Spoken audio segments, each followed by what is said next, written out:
pessoal, a gente está ao vivo para mais uma aula da disciplina de Matemática Computacional do curso de Ciência da Computação da UFC em Crateús. E como acordado, às quintas-feiras a gente tem a nossa revisão de cálculo e na próxima terça-feira a gente vai começar a nossa revisão de álgebra linear. A última terça-feira a gente não teve aula devido a uma questão que eu vi aqui em casa, de obra, né? Então, a gente vai dar início à nossa revisão de álgebra linear às terças-feiras. Lembrando que essas aulas são em caráter extraoficial, certo?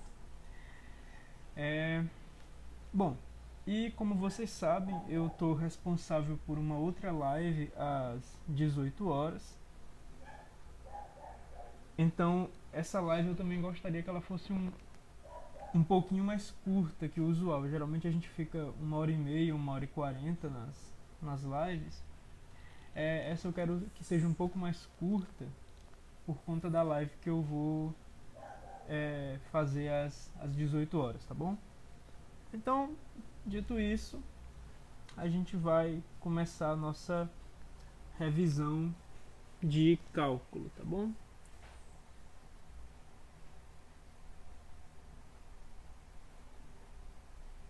A gente vai continuar a nossa revisão de cálculo e a gente vai continuar com o tópico regra da cadeia, né? A última coisa que a gente viu de cálculo foi regra do produto e regra do quociente. E agora a gente vai ver a derivada de uma composição de funções, certo? A regra da cadeia, que é uma ferramenta muito relevante para se tomar derivadas analíticas, ela trata da derivação de funções compostas, beleza? Então, vamos ver, antes de mais nada, deixa eu dar uma olhada como a gente está no chat, aqui. Eu acredito que eu tô... mas já são 3 horas, tá tudo bem então.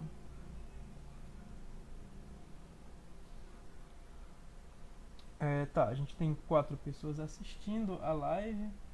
O Ayrton,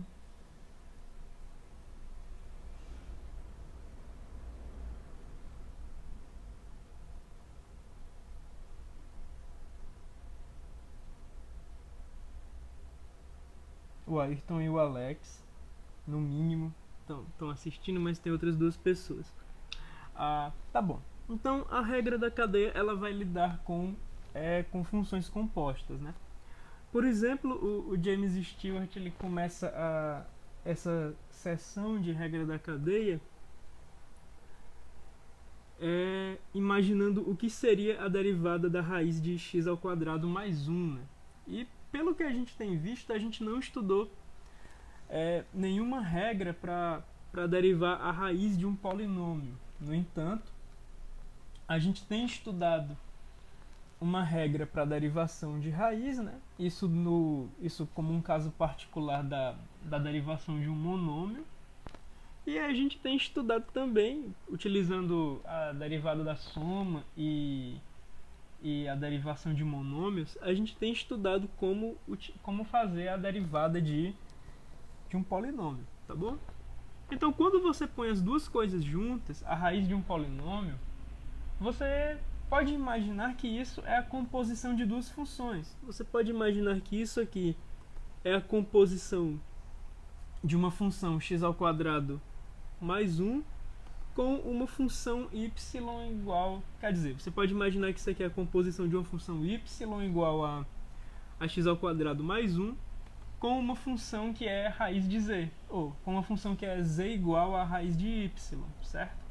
Então, dessa forma, se você quisesse tirar a derivada de z, que é igual a raiz de y, e y é igual a x ao quadrado mais 1, você estaria falando de uma derivada de uma função composta, né? Já que z é dado em termos de y e y é dado em termos de x.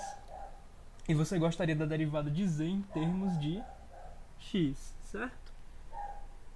Então ele vai elencar justamente isso. Ele está chamando y da raiz de u e ele está fazendo, na verdade, ele está fazendo f de u igual a raiz de u e g de x igual a x ao quadrado mais 1, e ele está igualando u a x ao quadrado mais 1. Então ele pode dizer que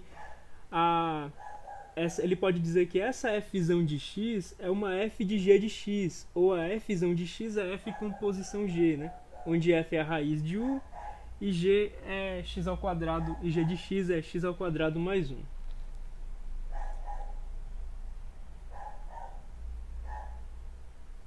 E aí ele dá aquela questão do reuso das regras, né? A gente sabe diferenciar, a gente sabe calcular a derivada tanto de f como de g.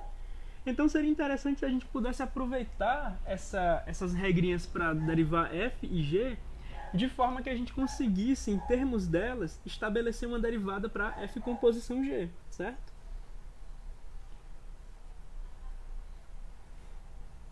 E aí ele dá um salto. Ele já chega anunciando. Ele não vai provar.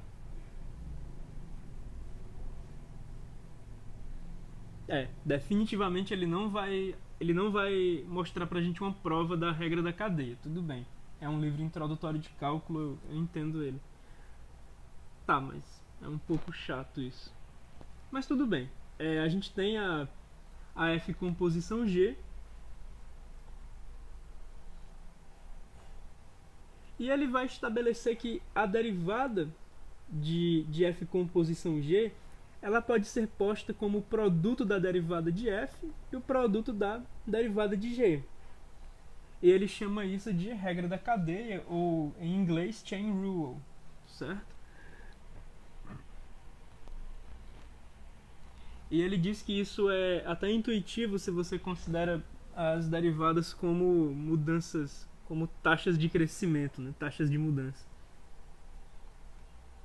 De toda forma, eventualmente ele vai estabelecer que se y está em função de u e u está em função de x, então a derivada de y em termos de x pode ser vista como a derivada de y em termos de u que multiplica a derivada de u em termos de x. E ele simplesmente tira isso da intuição, né? Que se você quer entender como y varia em termos de x, e você entende e você já sabe como y varia em termos de u e como u varia em termos de x, então você pode imaginar que a mudança provocada em y, dada uma mudança provocada em x, ela pode ser vista como uma mudança provocada em y, dada uma mudança provocada em u, multiplicado por a mudança provocada em u, dada a mudança provocada em x, certo? Quanto o enunciado da regra da cadeia na notação de Leibniz e essa coisa da notação de Leibniz ser muito parecida com uma fração, mas a notação de Leibniz não é uma fração, a gente pode se confundir ou ficar tentado a entender a notação de Leibniz como uma fração por conta do seguinte: se você notar, esse du bem aqui, aparentemente ele está sendo cancelado com esse du bem aqui, e nesse produto a gente fica com dy dx, certo? Então a notação de Leibniz, quando você enuncia a regra da cadeia, ela passa muito a impressão de que esses caras realmente são frações, mas na verdade não são, certo? Apesar de, entre aspas, dar certo nesse contexto, você imaginar que Leibniz é uma fração, você não vai conseguir sustentar essa falsa impressão para diversas outras analogias que você poderia traçar com frações, tá bom? Então Leibniz, apesar de ser enunciada no formato de uma fração, ela não é uma fração, apesar de a regra da cadeia nos induzir a pensar que isso aqui é um cancelamento, certo? Não é. Então, se você sabe que fzão é f com posição g e você quer calcular a derivada de fzão, você vai calcular a derivada de f em termos de g de x e depois você vai multiplicar pela derivada de g. Uma outra forma de enunciar a regra da cadeia é que se você tem que f, numa composição de funções, se você tem que f é a função mais externa e g é a função mais interna, então você vai aplicar a regra da cadeia derivando a função mais externa em termos de g, em termos da função mais interna, e em seguida você vai derivar a função mais interna, certo? Isso utilizando a notação de Newton, né, que é colocar esse apóstrofo para indicar derivada, tá bom? Utilizando Leibniz, a gente vai entender que a derivada de y em termos de x, ela vai ser vista como a derivada de y em termos de u, ou seja, você está derivando a função mais externa em termos da função mais interna, e você está multiplicando isso pela derivada da função mais interna em termos da variável x, tá bem? Então, nesse momento bem aqui, quando você escreve f' de x, você está imaginando a derivada de f, e onde ocorre o x, onde ocorre a variável na expressão de f, você vai estar substituindo pelo corpo da função mais interna. E em seguida você vai estar multiplicando pela derivada da função mais interna, tá bom? Então até que faz sentido você imaginar que uma mudança em y, você pode imaginar que a taxa de mudança em y dado a mudança em x vai ser vista como a taxa de mudança em y dado a mudança em u, tudo bem, mas essa mudança em u estando em função de x, você vai multiplicar essa mudança pela própria taxa de mudança em u dada a mudança em x, certo? Vamos ver se ele estabelece pelo menos algum esboço de prova. Ele diz que vai fazer um comentário a respeito da prova da regra da cadeia. E ele estabelece o seguinte, olha, a gente vai colocar ΔU como sendo uma diferença entre duas aplicações de G. Uma aplicação de G em x mais ΔX, ou seja, depois da mudança em x, menos uma aplicação de G no valor original de x, né? Na variável x sem a mudança ΔX. E aí, a gente vai calcular a mudança em y como sendo uma aplicação de f no novo valor de u, que é u mais ΔU, menos uma aplicação de f no valor antigo de u, certo? Então a gente tem a mudança em u escrita em termos da mudança em x, e a gente tem a mudança em y escrita em termos da mudança em u, certo? Pois bem, aparentemente ele vai contra a nossa intuição agora, porque ele diz que é tentador escrever e em seguida ele vai apontar uma falha nesse raciocínio. Tá bom, pois vamos acompanhar o raciocínio falho e depois vamos entender qual é a falha nesse raciocínio, né? Ele vai entender que a derivada de y em termos de x, ou seja, qual seria a mudança em y dada uma mudança infinitesimal em x, né? Vai ser dada como limite da mudança em y em termos da mudança em x, quando a mudança em x é ínfima, né? Quando a mudança em x tende a zero, é infinitesimal. Então isso agora ele está colocando ΔY sobre ΔX. Ele pode ver, claro, isso aqui não é esse corpo do limite, ele não é a notação de Leibniz, certo?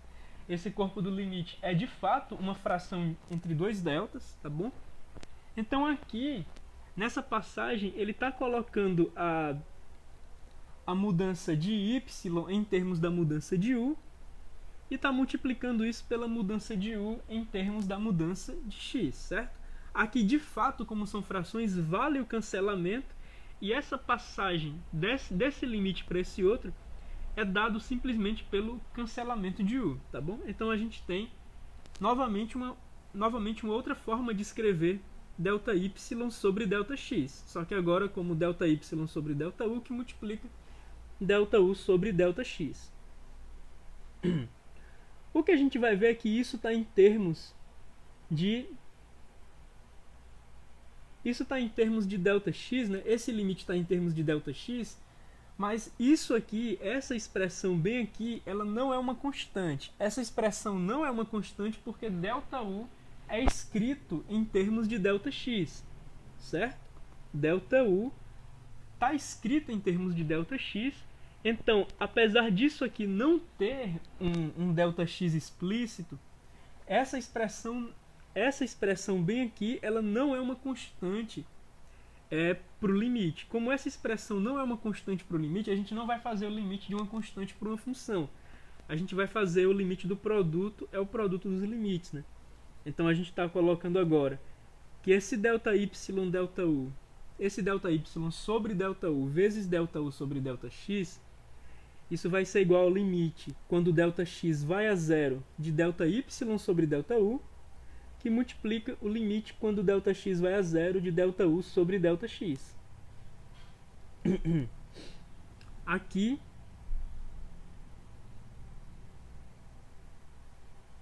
é muito sutil a mudança dessa igualdade para essa outra. Eu não estou entendendo a mudança que houve daqui para cá. Houve alguma mudança?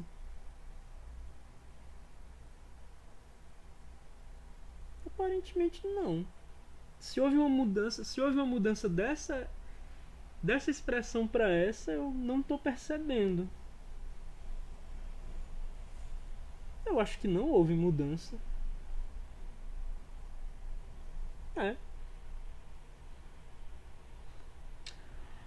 Enfim, o ponto é que ele está querendo, de toda forma, ele está querendo mostrar pra gente que quando ΔX vai a zero, essa expressão aqui, g de x mais ΔX, ela tende a ser g de x. Como essa expressão tende a ser g de x quando ΔX está indo para zero, então essa expressão bem aqui tende a ser g de x menos g de x quando ΔX está indo para zero. Então essa expressão ela tende a ser zero quando ΔX está indo para zero. Ou seja, quando ΔX está indo para zero, ΔU está indo para zero. Então, a partir disso, que quando ΔX está indo para zero, ΔU está indo para zero, ele estabelece que isso pode ser visto como a derivada de y em termos de u, e isso aqui, pela própria definição, pode ser visto como a derivada de u em termos... Quer dizer, isso aqui pode ser visto como uma derivada de y em termos de u, quando ΔU está indo para zero. Ah, tá. A mudança, agora que eu percebi que é bem pequeno mesmo. A mudança aqui é apenas de ΔX, bem aqui, para ΔU, bem aqui. Essa é a mudança que ocorre. É bem pequeno, eu não tinha visto. Pois tá. Então realmente é isso. Como o ΔX está indo para zero, com certeza o ΔU está indo para zero. Então ele pode fazer essa passagem, né? Em vez de colocar ΔX indo para zero, ele pode colocar ΔU indo para zero bem aqui. Então, a gente tem que isso aqui, quando o ΔU está indo para zero, pode ser visto como uma derivada de y em termos de u. E isso aqui, quando o ΔX está indo para zero, pode ser visto como uma derivada de u em termos de y. E aí ele estabelece, de uma maneira falaciosa, a regra da cadeia. Tá bom? Agora vamos entender o que tem de falacioso nesse raciocínio. Ele diz que é tentador a gente fazer esse algebrismo bem aqui, mas ele diz que isso não está correto. Existe uma falha.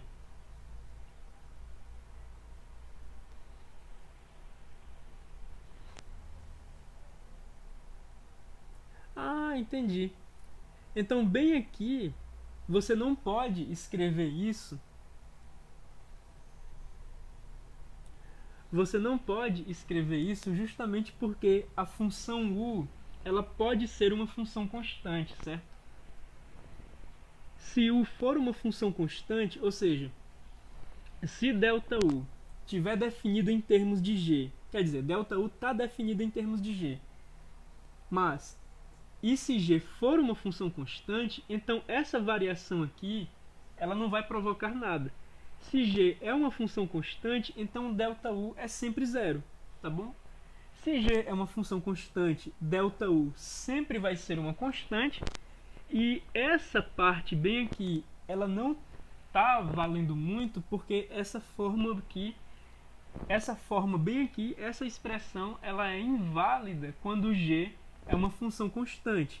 Quando g é uma função constante, ΔU também é constante, ΔU é igual a zero. Então você não poderia escrever isso,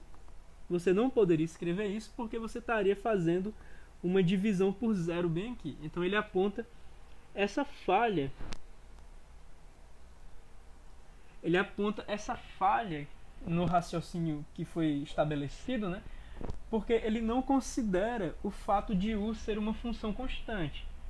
Se u ou g é uma função constante, então ΔU necessariamente é uma constante zero. ΔU sempre é igual a zero, então você não poderia estar dividindo por zero bem aqui. De toda forma, ele estabelece que, apesar do raciocínio acima tá errado, ou seja, ele não vale para funções constantes, você poderia imaginar que a validade dele, quer dizer, ele não vale para quando u é uma função constante, você poderia imaginar que ele tem uma certa validade para quando u é outro tipo de função. Então, esse raciocínio é um tanto intuitivo para a gente esboçar uma noção de que a regra da cadeia ela funciona, mas isso não pode ser visto como uma prova, beleza? Isso não pode ser visto como uma prova porque a gente tem uma falha bem aqui, a gente não pode dividir por zero, e a gente estaria dividindo por zero quando u ou g de x, como você queira, é uma função constante, tá bom? Não daria para a gente fazer esse raciocínio para a regra da cadeia. Então agora ele novamente faz a regra da cadeia como a derivada da composição. Aí ele estabelece que a derivada da composição é a derivada da função mais externa, substituindo a variável dela, onde ela ocorra pelo corpo da função mais interna, e isso multiplicado pela derivada da função mais interna, ou em Leibniz, como eu prefiro, a derivada de y em termos de x, ela pode ser vista como a derivada de y em termos de u, multiplicado pela derivada de u em termos de x, tá bom? Então é isso, o James Stewart ele não vai ele não vai mais adiante em termos teóricos na notação de Leibniz. E, bem, a gente vai passar agora para os exemplos. A gente está com 6 pessoas assistindo a live e o Ayrton me avisou sobre o U tendendo a zero e eu só vi agora. Tá aí, o Ayrton 8 minutos atrás tinha me avisado sobre o U tendendo a zero. E eu não tinha visto nem o chat e nem o U tendendo a zero quando eu falei. Aí eu dei um zoom no livro e consegui enxergar. Mas de toda forma, valeu, Ayrton, por tentar me alertar. Eu que não me atentei para verificar o chat. A gente vai agora ver um exemplo da aplicação da regra da cadeia justamente para a função que abriu essa seção, né? Como é que a gente calcularia a raiz de x ao quadrado mais 1. Você pode ver que a raiz de x ao quadrado mais 1 seria a raiz de u, e u seria x ao quadrado mais 1, beleza? Então o y seria a raiz de u, e o nosso u seria x ao quadrado mais 1. Então como é que ficaria?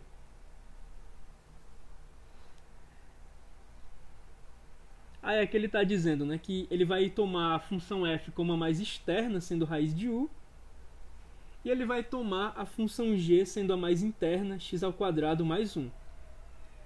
Então ele precisa das duas derivadas. Ele precisa da derivada de f, que ele está colocando em termos de u, e ele precisa da derivada de g, que ele está colocando em termos de x. Fazendo a derivada de f, a derivada da raiz, que ele está colocando em termos de u, a gente sabe calcular a derivada da raiz. Raiz de u é u elevado a 1 meio. A gente vai ter, passa o expoente multiplicando, fica 1 meio, que multiplica u elevado a 1 meio menos 1 meio, né? E isso aqui, escrevendo de forma a gente obter novamente a gente obter esse u elevado a menos 1 meio como uma radiciação, a gente vai ficar com 1 sobre raiz de u. Então a gente vai estar 1 meio, a gente vai ter 1 meio multiplicando 1 sobre raiz de u. A gente vai ter 1 sobre 2 raiz de u, certo? E a derivada da função g, ela é bem mais simples de calcular. Ela é a derivada de um polinômio, né?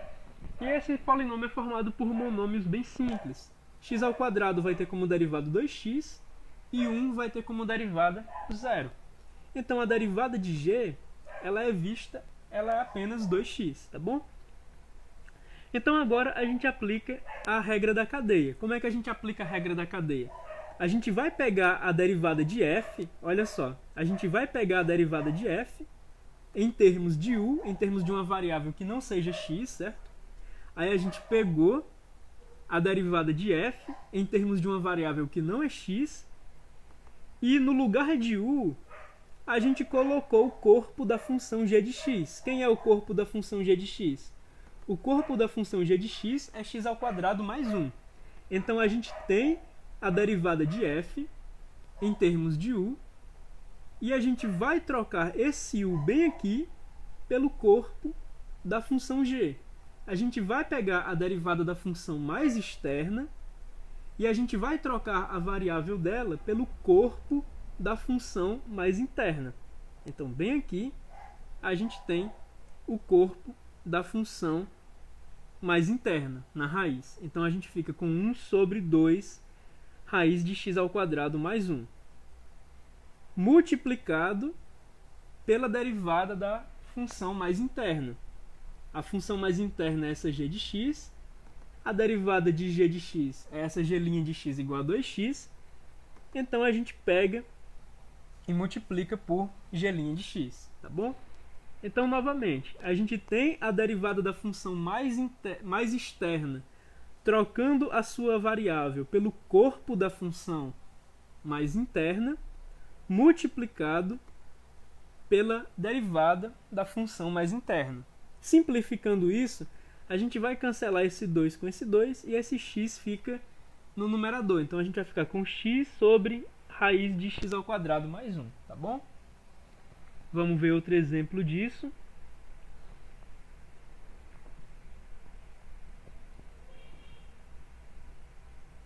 Aqui ele está fazendo, na verdade não é outro exemplo, ele está agora utilizando a notação de Leibniz, né?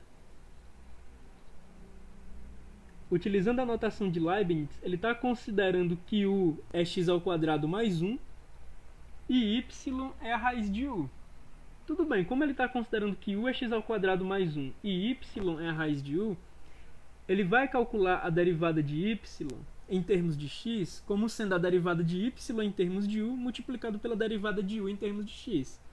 Quem é a derivada de y em termos de u? Como a gente já tinha mostrado, a derivada de f ou a derivada de y em termos de u é 1 sobre 2 raiz de x. Então essa aqui é a derivada de y em termos de u, e essa bem aqui é a derivada de u em termos de x, certo? Aqui a gente tem a derivada de u em termos de x, 2x, bem aqui. Então, o que vai acontecer agora é, esse u vai ser posto em termos de x, u é x ao quadrado mais 1, a gente está colocando bem aqui, substituindo u por x ao quadrado mais 1, e bem aqui a gente está colocando o 2x. Então agora, a gente está repetindo o 2x, né? Então agora a gente vai multiplicar. A gente vai fazer essa simplificação, cancela o 2 e o x fica no numerador, tá bom?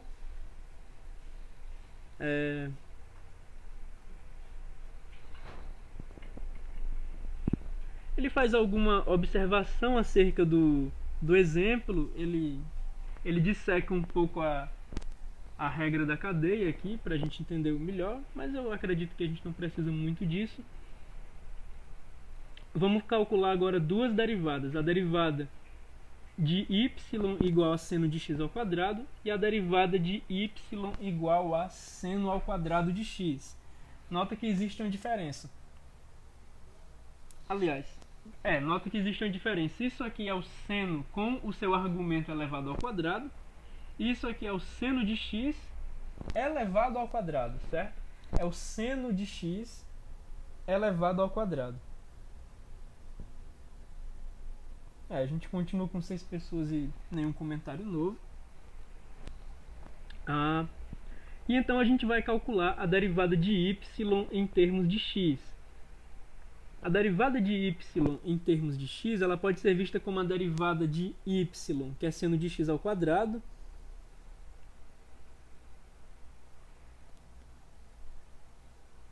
o que ele está fazendo aqui? Ele está fazendo uma coisa muito mais complicada do que é necessário.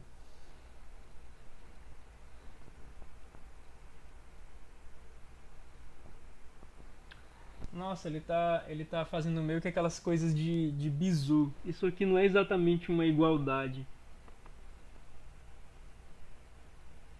Não. Isso aqui é uma igualdade sim, porque ele tá meio que misturando as coisas. Ele tá misturando...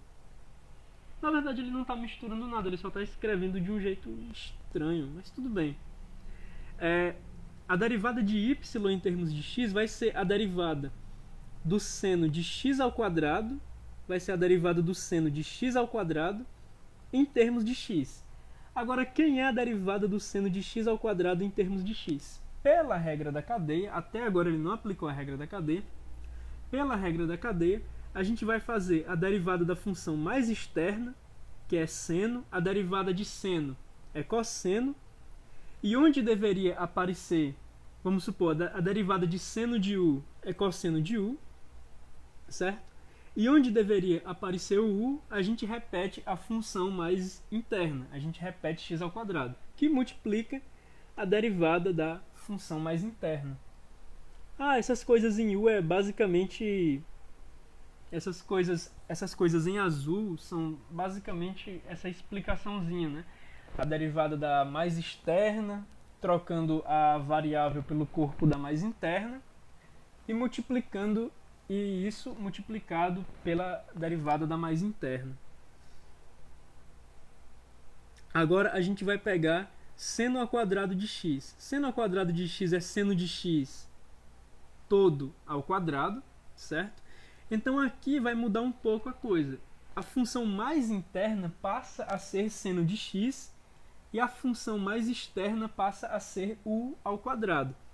Então quando a gente pegar aqui a derivada de seno de x ao quadrado, a nossa função externa é u ao quadrado. Como a nossa função externa ela é u ao quadrado, então a gente vai fazer a derivada de u ao quadrado, que é 2u, só que no lugar do u, a gente vai colocar o seno de x, né? Já que bem aqui o u está sendo igual a seno de x.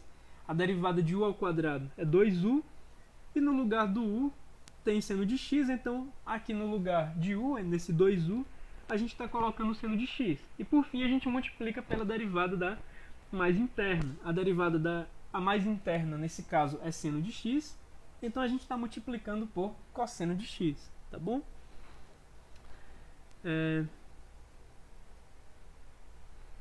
Ele vai estabelecer alguma coisa agora?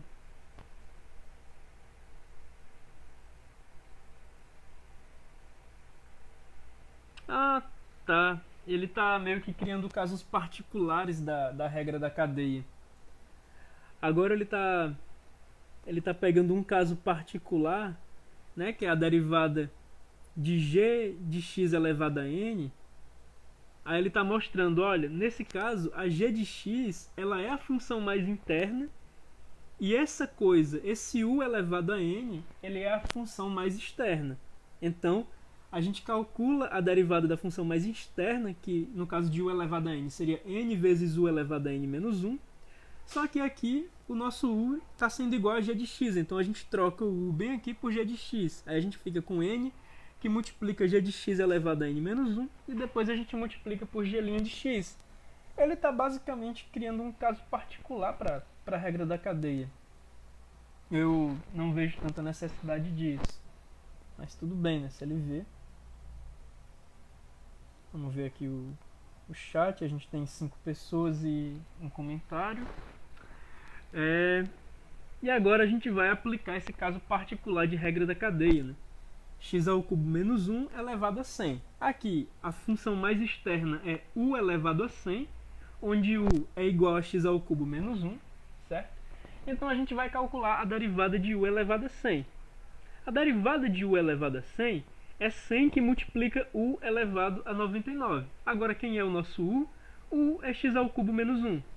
Então, se aqui no lugar de u a gente tem x ao cubo menos 1, na derivada a gente vai trocar o u por x ao cubo menos 1. Então a gente vai ficar com 100 que multiplica x ao cubo menos 1 elevado a 99. Tudo isso vezes a derivada da função mais interna. A função mais interna, o nosso u, ele é x ao cubo menos 1. A derivada de x ao cubo menos 1 é 3x ao quadrado. O 3x ao quadrado vem da derivada de x ao cubo, fica 3x ao quadrado. E esse menos 1 vai a zero.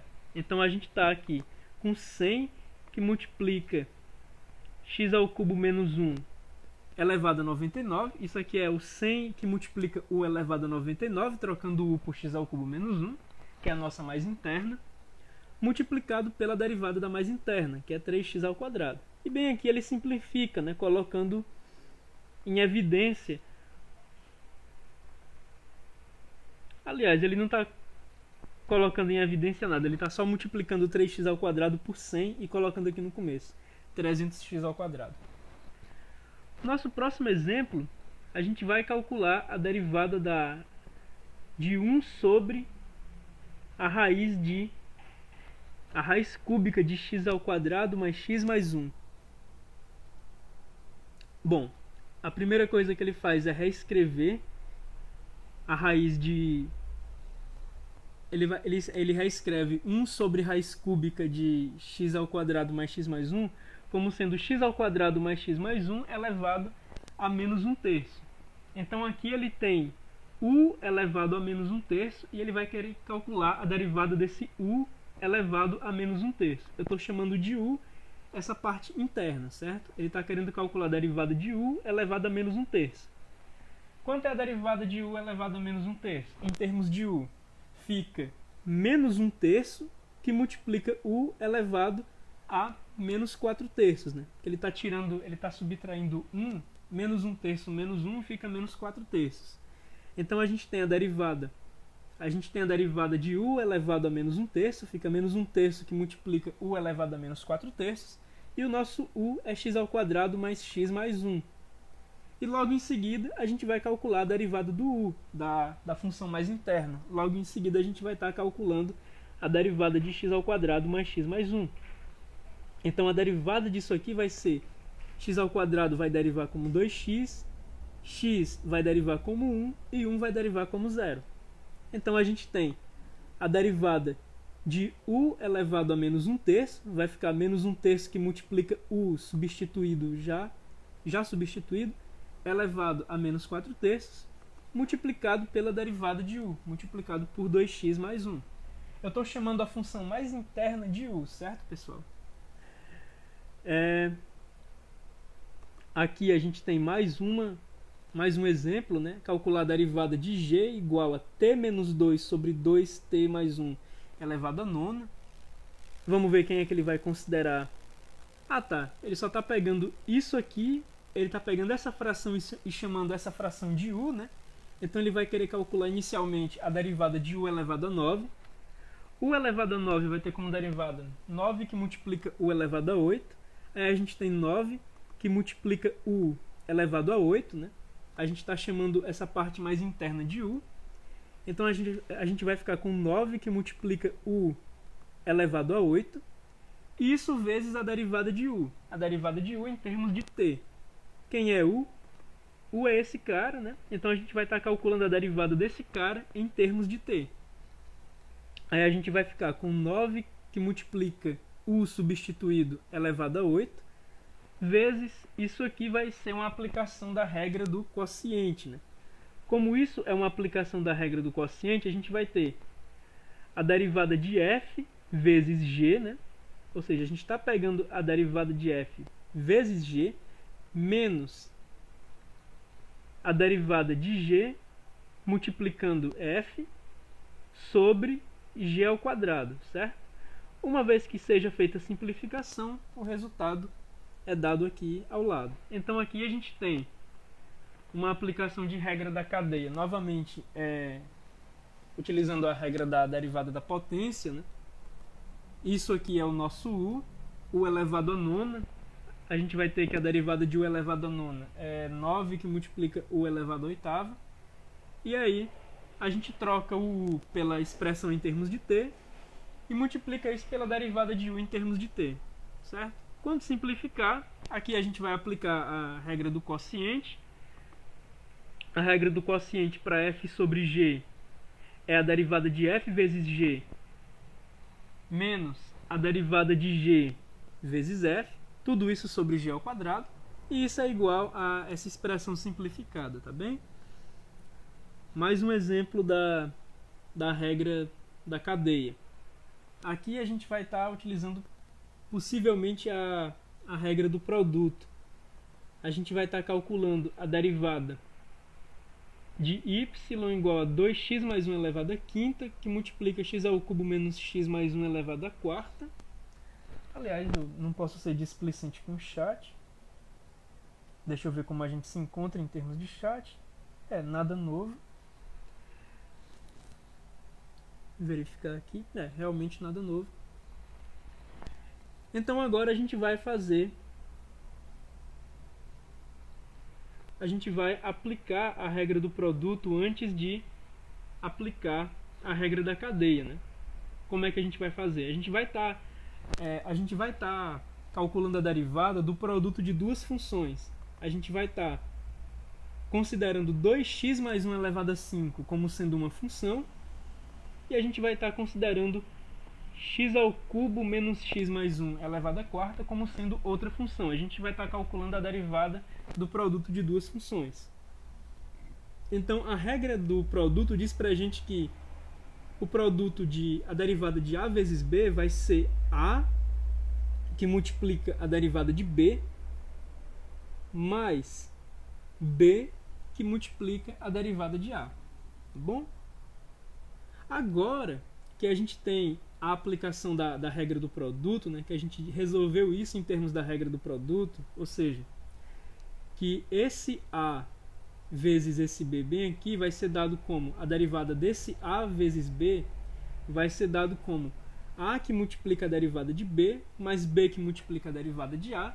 E agora, para calcular essa derivada de b bem aqui, a gente vai utilizar a regra da cadeia, né? Aí a gente repete esse 2x mais 1 elevado a 5. A derivada de u elevado a 4 é 4 que multiplica u elevado a 3. O nosso u é x ao cubo menos x mais 1. Repete. E calcula a derivada de x ao cubo menos x mais 1. Agora, olhando para o outro termo, a gente vai ter o b repetido, que multiplica a derivada de a.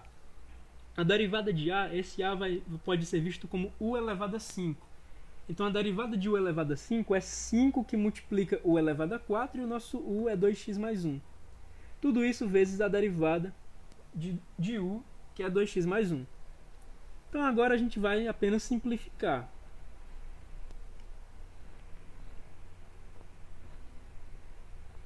Vamos ver como é que está sendo essa simplificação. Aqui a gente está colocando 4, que multiplica 2x mais 1 elevado a 5, que multiplica x menos 1 mais 1 elevado ao cubo.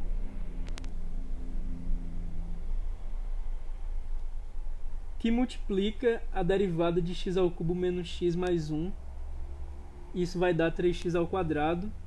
O 3x ao quadrado vem daqui, o menos 1 vem daqui, e esse mais 1 dá um zero. Quando deriva, não aparece nada. mais isso bem aqui. Esse 5 é escrito logo na frente, a gente vai ter 5 que multiplica x ao cubo menos x mais 1 elevado à quarta, que multiplica 2x mais 1 elevado à quarta, vezes a derivada de 2x mais 1. A derivada de 2x mais 1, 2x vai dar 2 e 1 vai dar 0. Então esse 2 ele até poderia passar e ficar aqui com esse 5, né? Fica 10. Mas ele quis evidenciar a estrutura. Ele quis evidenciar a estrutura da aplicação que ele está fazendo, certo?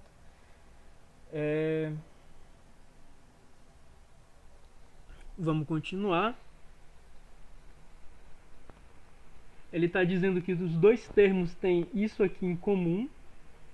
Os dois termos têm isso aqui em comum, né? Esse termo tem o x ao cubo menos x mais 1 elevado ao cubo. Ele também tem o 2x mais 1 elevado à quarta, né? Guardado aqui dentro. Aqui seria 2x mais 1 elevado à quarta, que multiplica 2x mais 1. E os dois termos também tem um 2 aqui. Tem um 2 dentro desse 4, multiplicando, e tem esse 2 bem aqui. Então, isso aqui é um fator comum aos dois termos. Ele pode simplificar a partir disso. Então, ele vai fazer isso, né? Ele vai pegar esse termo em comum e ele vai colocar o que sobra dos outros termos baseado nisso e vai obter isso aqui. Ele vai obter isso aqui quando ele coloca em evidência esse termo, tanto aqui como aqui, tá bem? Aí isso aqui ele vai estar simplificando também para obter esse polinômio, tá bom? É só um algebrismo mesmo, não tem muito a ver com a regra da cadeia, então eu não vou gastar tanto tempo olhando para esse algebrismo. Agora ele pede para a gente calcular a derivada do ESP elevado ao seno de x. Bom, a mais externa aqui é a ESP e a mais interna é a seno de x, tá bom? Então a gente vai calcular a derivada de ESP elevado a u e depois a gente vai calcular a derivada de u. Quem é a derivada de ESP elevado a u? É a própria ESP elevado a u. Então, a derivada de ESP elevado a u, ela vai ser igual a E elevado a u, trocando o u por seno de x, né? Essa é a nossa mais interna, esse é o nosso u, é a nossa função mais interna. A derivada de ESP elevado a u vai ser ESP elevado a u, substituindo o u pelo seu corpo, pelo seno de x, e agora multiplicando pela derivada de u. E a derivada de u é a derivada do seno de x, é o próprio cosseno de x. Então a gente vai ter ESP elevado a seno de x que multiplica o cosseno de x. Tá bem?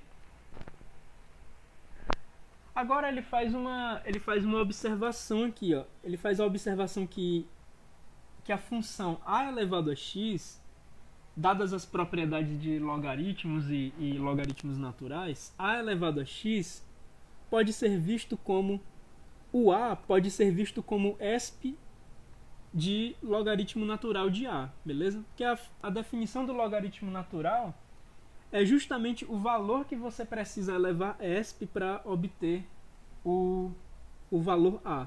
Então, o a pode ser visto como ESP elevado a ln a.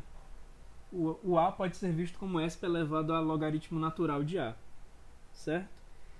Então a gente substituiu o a por ESP elevado a logaritmo natural de a, que multiplica x, e agora a gente está colocando tudo junto, né? A regra da cadeia vai dizer para a gente que a derivada disso é a derivada de ESP elevado a u, onde o nosso u é esse cara, multiplicado pela derivada de u. E a derivada de log n a, quer dizer, a derivada de logaritmo natural de a vezes x é o próprio logaritmo natural de a, tá bom? Então aqui a gente vai aplicar a regra da cadeia, né? Primeiro fazendo aquela transformação, colocando o a elevado a x como sendo ESP de logaritmo natural de a vezes x, e agora aplicando a regra da cadeia. O nosso u vai ser essa função mais interna, bem aqui, então a gente vai ter que a derivada do ESP de u é o próprio ESP de u, aí troca o u pelo corpinho dele, né? Por logaritmo natural de a vezes x, E agora a gente calcula a derivada. E agora a gente calcula a derivada do u. A gente calcula a derivada do logaritmo natural de a vezes x. Bom, a derivada disso, em termos de x, isso aqui é uma constante vezes x. Isso aqui vai dar a própria constante.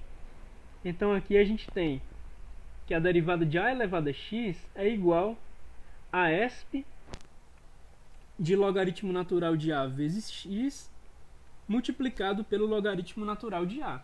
E agora a gente desfaz aquele procedimento, né? A gente recalcula o esp elevado ao logaritmo natural de a e obtém o a de volta, beleza? Então a derivada de a elevado a x, com a aplicação de regra da cadeia, a gente percebe que é a elevado a x multiplicado pelo logaritmo natural de a, tá bom? Então a regra da cadeia permite que a gente conclua isso aqui para qualquer constante, que a derivada de a elevado a x é igual a elevado a x multiplicado pelo logaritmo natural de a. A gente tem que a derivada de 2 elevado a x é 2 elevado a x multiplicado pelo logaritmo natural de 2. E ele está estabelecendo que... Ele está lembrando que em uma sessão anterior ele calculou... Eu acho que era quando ele estava dando a noção intuitiva de derivada, né? Ele calculou que a derivada de 2 elevado a x, por aquela história de ficar tabulando os valores e ficar observando, ele calculou que a derivada de 2 elevado a x era aproximadamente 0,69, que multiplica 2 elevado a x. E isso é consistente com o que a gente tem definido agora, porque o logaritmo natural de 2 ele é aproximadamente isso. Ele não vai ser exatamente isso porque ele é irracional, tá bom? Eita, que tem exemplo aqui.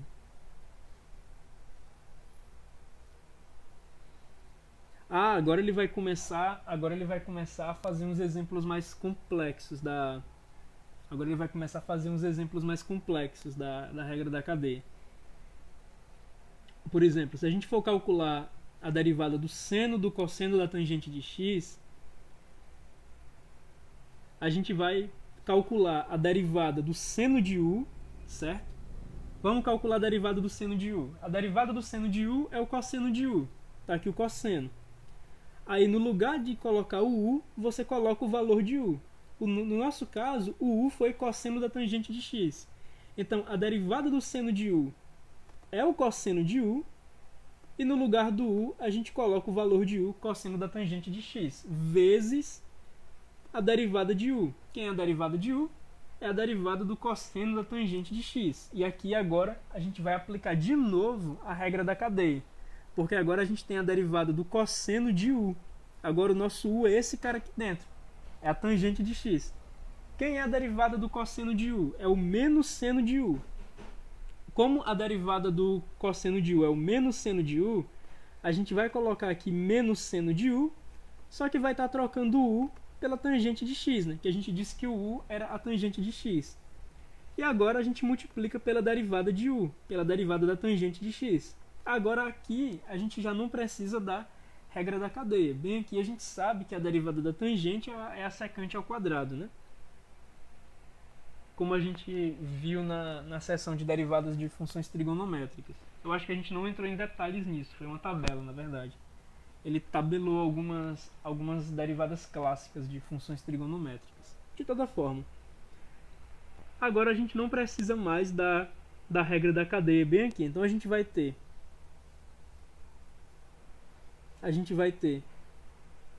esse menos vindo para cá, a gente vai ficar com o cosseno do cosseno da tangente de x, que multiplica o seno da tangente de x, que multiplica a secante ao quadrado de x. Foi duas aplicações sucessivas da regra da cadeia nesse exemplo. Assim como a gente vai ter duas aplicações sucessivas da regra da cadeia nesse exemplo bem aqui. Olha só que interessante.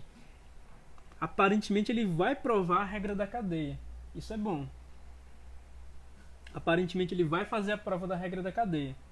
E como isso pode ser um pouco demorado, e eu não quero consumir muito tempo nessa live para eu poder me preparar para outra, eu acho que a partir daqui eu vou considerar para a próxima quinta, certo? Daqui em diante, esse How to Prove the Chain Rule eu vou considerar para a próxima quinta. e a gente vai encerrar hoje com o exemplo 9. Então aqui a gente vai ter duas aplicações da regra da cadeia. Mas deixa eu só ver como é que vocês estão no chat. Deixa eu ver como é que está o chat aqui.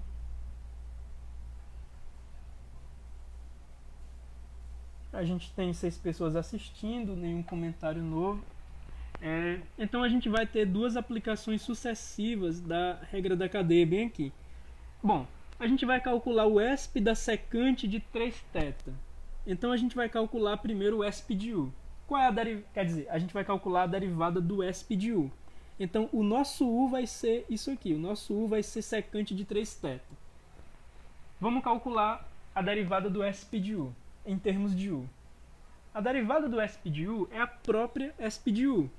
Então, a gente vai colocar no lugar do U o valor de U, que é secante de 3θ. E agora a gente vai multiplicar pela derivada de U. A gente vai estar multiplicando pela derivada da secante de 3θ. Aí agora a gente vai calcular a derivada da secante de U, certo? O nosso U agora é o 3θ. A gente vai calcular a derivada da secante de U. Quem é a derivada da secante de U? A derivada da secante vai ser a secante vezes a tangente, certo? A derivada da secante de U é a secante de U vezes a tangente de U. Então, quando a gente calcula a derivada da secante de U, a gente vai obter secante de U vezes a tangente de U, e a gente vai estar trocando o U pelo valor dele, que é 3θ. Aí a gente vai estar com secante de 3θ vezes tangente de 3θ, que multiplica a derivada de U. Quem é o nosso U? O nosso U agora é 3θ. Então agora a gente está multiplicando pela derivada de 3θ. A derivada de 3θ em função de θ é 3 vezes, quer dizer, é uma constante vezes θ. Então é só a constante, né? Aí essa constante vem aqui para o final. Aí a gente coloca o nosso resultado pela regra da cadeia, né? A derivada de 3θ é 3 a constante, que multiplica a ESP da secante de 3θ, vezes a secante de 3θ, que multiplica a tangente de 3θ, tá bom? Então, isso aqui a gente obteve com a nossa primeira aplicação de regra da cadeia, né? Essa aqui foi a nossa primeira aplicação de regra da cadeia. Aí a gente aplicou a regra da cadeia para isso aqui e obteve isso aqui. E bem aqui a gente não precisou de uma aplicação de regra da cadeia. Aqui era só a derivada de constante vezes variável, que dá constante, tá bom? Então isso aqui é o resultado da derivada de ESP elevado a secante de 3θ, e isso é dado como duas aplicações sucessivas de regra da cadeia, beleza? Deixa eu só conferir se realmente ele vai estabelecer uma prova formal. Ah, ele vai sim. Ele vai pegar uma prova formal para a regra da cadeia, muito bom. Mas eu não quero entrar nisso agora, porque eu acho que isso precisa ser visto com calma, a prova da regra da cadeia, tá? Inclusive ele acabou de ganhar pontos comigo por fazer isso. Eu pensei que ele não ia provar a regra da cadeia. Ele introduziu a regra da cadeia, mostrou diversas aplicações da regra da cadeia, e agora ele vai provar a regra da cadeia e agora ele vai estabelecer uma prova formal para a regra da cadeia. Mas como eu quero descansar um pouco para a live das 6 horas, eu vou dar essa live por encerrada, tá, pessoal? Lembrando que a gente tem a live às 18 horas, onde eu vou ser o palestrante. Vai ser uma live dos grupos de pesquisa do interior, né? É uma live do Gohan em parceria com o Nemo e em parceria com os professores de Quixadá. Eu acho que os professores de otimização combinatória e teoria dos grafos em Quixadá ainda não tem um nome formado para o grupo deles, salvo engano. Então é o Gohan mais o Nemo mais o remanescente dos professores de Quixadá, o grupo de otimização combinatória em Quixadá, tá bom? A gente tem essa live de 18 horas. Para os interessados, eu espero que vocês tenham feito a inscrição pelo sistema de eventos. Como os certificados vão ser gerados após a live, se você ainda não fez a inscrição, dá tempo de fazer, certo? Dá tempo de fazer a inscrição pelo sistema de eventos. O link vocês devem ter recebido por e-mail já. ao menos os que já fizeram a inscrição pelo sistema de eventos, vocês devem estar com o link recebido por e-mail. Eu vou ver se eu pego o link e disponibilizo aqui no grupo, para quem quiser acompanhar a live mesmo que por fora, sem estar inscrito. E é isso, pessoal. Eu espero que terça-feira a gente não tenha imprevistos e a gente possa começar a nossa revisão de álgebra linear. E às quintas-feiras a gente vai continuar com a nossa revisão de cálculo, tá bom? Depois da gente ver as derivadas, a gente vai ver a parte de integração. Eu acho que derivada a gente está mais perto que longe de terminar. Tá bem? Então eu agradeço a participação de vocês. O Arthur aí mandou um show agora. Beleza, Arthur? Eu agradeço a participação de vocês. Aqueles que quiserem, que estiverem interessados, a gente se encontra às 18 horas. Aí eu vou fazer uma palestra sobre outro tópico, beleza? A gente vai ver Simplex e Python para resolver probleminhas de otimização. E é isso, pessoal. Até às 6 horas, para quem for acompanhar a live do Nemo, mais o Gohan, mais os professores de otimização combinatória de Quixadá.